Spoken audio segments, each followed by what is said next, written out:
Players, fans and the Nations League all caught in the grim Qatar World Cup fallout. Actual Germany played actual England in a theoretically competitive international football match on a midsummer evening, and nobody really cared. The football calendar is broken. June 7 is a date that will echo through history for witnessing some truly iconic England moments. On June 7, 1970, Gordon Banks made that save to deny Pele in one of the greatest World Cup group games. On June 7, 2002, David Beckham slammed home a penalty to give England an improbable 1-0 win over Argentina and exorcise the demons of 4 years before. On June 7, 2010, Chico released its England Time, which failed to reach the top 75 of the UK singles chart. And now, June 7, 2022, Harry Kane scores his 50th international goal to earn England a 1-1 draw with the old enemy Germany. Huge. Arguably bigger even than Chico. Except nobody cares. We didn't even get any mails about it. Not even ones calling him Perry Payne or asking how the offside works now, or pointing out that, and you might not realize this, he hasn't won any trophies. Now I'm speaking here as a fan of the Nations League. Initial skepticism has given way to grudging approval. It has made international football less dull, and fair play to it for that. It is better than interminable substitute lot and friendlies, and far better than the foregone conclusions that pass for a hefty chunk of competitive qualification games. But it's still not quite a major tournament. And that's what should be happening right now. We should be watching a World Cup in the summer months like nature intended.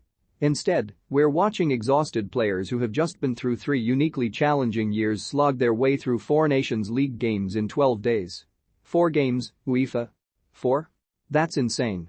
As a result, we're now left with the Nations League, which was perfectly decent, more so than pretty much anyone expected, screwed over as well. These are now little more than friendlies themselves. Kevin De Bruyne admitted he's not much bothered, and why should he be? You can be sure he's not alone. Both Germany and England made wholesale changes for squad management reasons between the first and second games of this unwanted June slot. Have already ruined the World Cup in multiple ways with the Qatar farce, and this particular gripe is without doubt the most first world problem of all the problems, but still.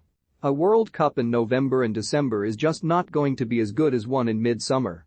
The fan parks and beer gardens will compete for space with German Christmas markets, and that's the last thing you want. Sure, once it comes around we'll all get into it, and that is, as ever, what the football authorities rely on. Football fans are football fans, and we're hopelessly addicted. But it's wrong, and it's ruined this summer. But at least an empty summer would have given everyone some time off. Your De Bruynes and Van Dijks and the Harry Kanes of this world have a potentially insane workload over the next year with an early pre-season and hectic first half of the season to make room for that absurd Winter World Cup. Why do that, though, when you could instead shoehorn another 4 games into an insanely tight 2-week period? Sure, lots of players will get injured, and the football will be of largely questionable quality and significance, but tits to all that, there's money to be made. Cramming these games into the already bloated schedule has now turned the Nations League into the one thing it was specifically created to replace: friendlies. Germany against England managed to contain a modicum of effort because it was Germany against England, and the German pressing game for the first hour was notably impressive and effective. But we'll never truly know whether they could have sustained it for 90 minutes because they correctly didn't attempt that. They had their proof of concept, but they've still got 2 more games to play. It ended up feeling very Community Shield. Not quite a friendly, not quite a competitive game. Ultimately, it felt less important and significant and competitive than actual official friendlies between the teams have done in the recent past. It obviously doesn't help that England have been below their best in these games, spending Tuesday evening wandering around Munich like a misjudged third day of a stag do. That was until the introduction of Jack Grealish, who has spent the last fortnight on an actual stag do, so maybe that's the mistake. The undeniable truth is that England's soporific performances, while disappointing, are also entirely understandable. Recent antics aside, it's no great surprise that it was someone like Grealish, an obviously wonderful footballer who started barely half of Manchester City's 50 Premier League and Champions League games last season, who was able to make some difference. But it tells us little, really. Tired players putting in tired performances in a competition that can never matter enough to justify major tournament fixture frequency at major tournament time. All you do is emphasize its inadequacy in comparison. The football calendar has long been a joke, and through no fault of anybody it was obviously made worse by COVID.